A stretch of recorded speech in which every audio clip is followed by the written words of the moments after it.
Hello, I'm Pastor Jeff Backer, and I'll be preaching this week at First Lutheran Church in downtown Sioux Falls, South Dakota.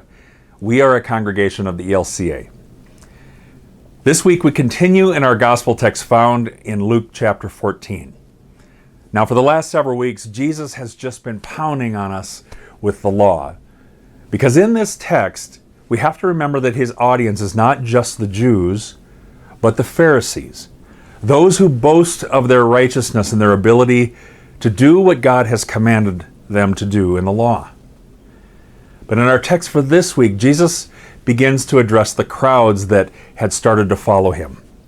And he lays out an understanding that there is a high cost of being a disciple of Christ.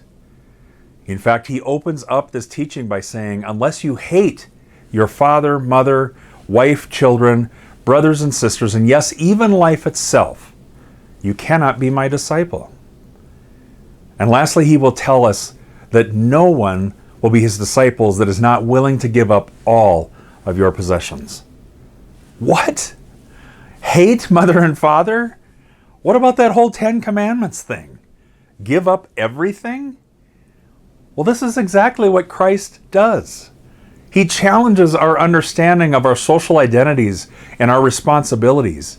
And he comes after the very things that we idolize and that separate us from God. He actually tells you in this text what he is doing.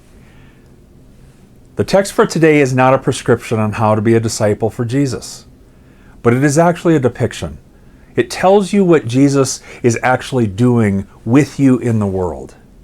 Now, many of you might hear this text as something you need to do, and you will find yourself challenged and a little bit melancholy. But other of you will have ears to hear this text as pure good news, as pure gospel. Yes, I promise this.